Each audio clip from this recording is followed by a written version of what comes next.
Hello everyone and welcome to the F1 Corner in the aftermath of the qualifying session of the 2021 French Grand Prix. An exciting qualifying session nonetheless, with Max Verstappen taking pole on what we thought was Mercedes ground in front of Lewis Hamilton and Valtteri Bottas. But watch out for the race tomorrow because it is, as I mentioned, a Mercedes ground, so who knows what's gonna happen. But before we get into speculations, let's take a look at what happened in qualifying today. Of course, before we start, remember to smash the like button and to subscribe to this channel so that you do not miss any update regarding the French Grand Prix or anything at all about this Formula One season. So, let's start with Q3 as usual. We're out Yuki Tsunoda, Lance Stroll, Nikita Mazepin, Kimi Raikkonen and Nicholas Latifi. Yes, it is a bit of a surprising mix of drivers who were out, but let's start at the beginning. Yuki Tsunoda causing the first commotion of this qualifying session, running out at turn 2 after losing control of his car. He damaged it on the walls and was out from that moment. So Yuki Tsunoda could not even put in one lap with only 4 minutes done in the session. So he will start in last place. And it is important here, he caused a red flag, meaning that many drivers had to abort their try at a first fast lap. And this is going to become significant as Lance Stroll was one of those drivers with no lap on at the beginning of the session. As for Lance Stroll, as you can see also, 19th place with a time that is not representative of anything. That is because at the end of Q1, he was going for a fast lap, got into some traffic, decided to abort and restart a new one right away, but Mick Schumacher caused a second red flag as Lance Stroll was going for another fast lap. And unfortunately for the Canadian driver, he was unable to complete one decent lap because of that second red flag caused by Schumacher. That means that Lance Stroll starts in 19th, right in front of Yuki Tsunoda. As for the other drivers out in Q1, Nikita Mazepin, no surprises there. Kimi Raikkonen should have been into Q2 when you look at Antonio Giovinazzi's time, but was victim of the second red flag caused by Schumacher, so Raikkonen only starting in 17th. Nicholas Latifi, tough luck for him, 0.02 of a second behind teammate George Russell.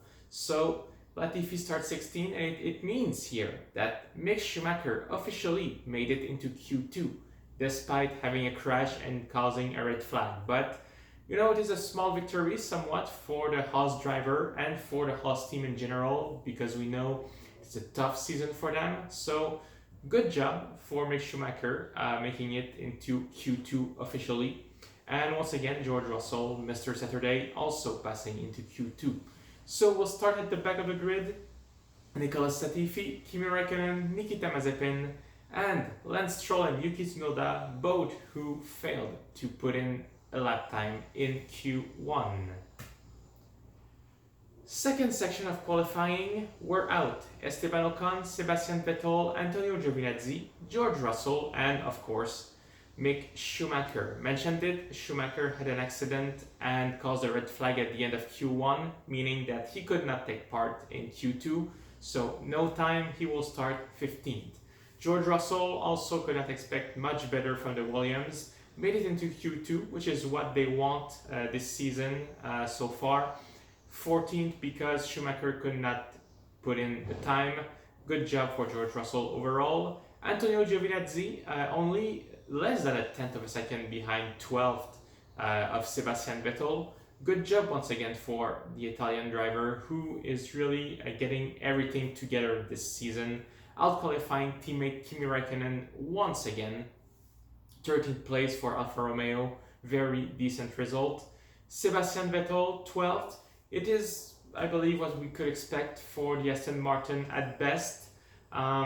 They do not have a real pace at this track. We saw it during the practice session. They were really struggling. The fact that they made it as high as 12th is good for them. So the good news is that they will have a free choice of tire to start the race. Esteban Ocon, 11th, but disappointed that he could not make it to Q3 when teammate Fernando Alonso did. But if you look at the timing sheet, there's only 0.2 of a second between both drivers, and it seems like Fernando is also finally to come back into his usual shape. Also good news for Esteban Ocon, he will have a free choice of tires tomorrow. Probably will start on the medium, and looking at the pace of Fernando in quali, there's a fair chance that Esteban can make up some positions during the race. So we're out in Q2, Esteban Ocon, Sebastian Vettel, Antonio Giovinazzi, George Russell, and Mick Schumacher. And now to Q3. So, mentioned it at the beginning, Max Verstappen taking pole, a time sub 1:30 in front of Lewis Hamilton and Valtteri Bottas. Sergio Perez 4th, so we will have a big fight at the front. We're going to get to those guys in a minute, but first, let's start at the bottom. Daniel Ricciardo 10th, Lando Norris 8th. The two McLaren, good result overall, but I think they were expecting better, especially since the two Ferraris were not expecting to be that high overall in quali. Carlos Sainz 5th, a track that he loves, and Charles Leclerc 7th. Both Ferraris thought they would come back to earth on this track, but seems like they have very good qualifying pace. What will happen during the race tomorrow is anybody's guess at this point. It is a track where you can overtake, so the Ferraris, maybe the same as Azerbaijan will happen, where they will just keep falling back more and more during the race. It is something to watch, but the two McLarens, them will be disappointed by that result, I believe. They are in a tight fight for third place in the championship with the Ferraris, and the fact that they start behind both of them is not what they would want. Fernando Alonso, 9th place. Good job for the Alpine driver, the French team, creating some sparks and cheers at this French Grand Prix, especially with fans at the grandstand finally. We're starting to see things coming slowly back to normal. Alonso doing a great job for Alpine, 9th place. The two Ferraris, talk about them. Yes, they will be happy with that, but what will happen during the race? Especially Carlos Sainz out-qualifying Charles Leclerc. This is something we don't see often. And Charles complaining about that car pretty much throughout the whole of qualifying. Pierre Gasly, French driver, 6th place. Will be super happy with that for AlphaTauri, especially with Yuki Tsunoda starting in the last place, and because they are in a fight with Aston Martin at the moment for 5th place. Both Aston Martin starting out of the top 10 and Gasly starting 6th. This is an opportunity to get some good points if the Aston Martin struggle also during the race. Good job for Pierre Gasly and for AlphaTauri. Our top 4, Sergio Perez, he's been struggling pretty much throughout the whole weekend so far. 5/10 behind Max Verstappen. Lucky, I should say in some way, because I honestly thought he would be farther down the order after seeing what happened in FP2 and FP3, where he was about a second from Max Verstappen. But 4th place, it means that if Sergio got good race pace, he will be able to help Max Verstappen by preventing the Mercedes from trying something too crazy in terms of strategy. The two Mercedes, Valtteri Bottas, he was leading Hamilton throughout the whole weekend, but in the end, it is Lewis who gets the best of Bottas in qualifying, where it starts to matter. Still, for Bottas, it is a very good result compared to what happened in Baku. I think he should be fairly happy with that, but he will hope to take a fight to Lewis Hamilton and Max Verstappen tomorrow.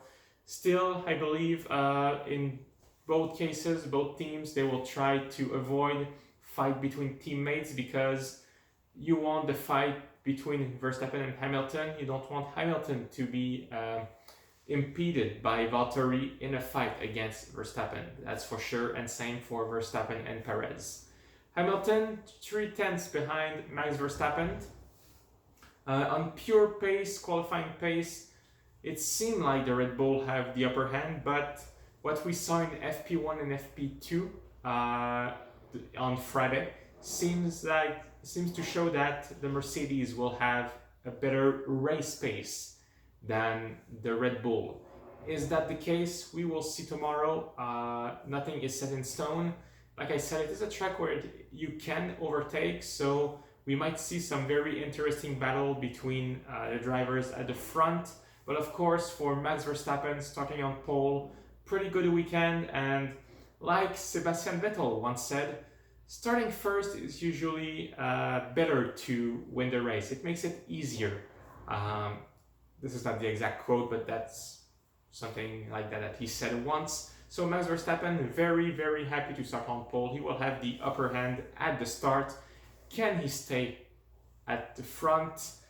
This is a very tough question to answer, as Paul Ricard is a Mercedes track historically. 2018, 2019, the Mercedes were dominating there.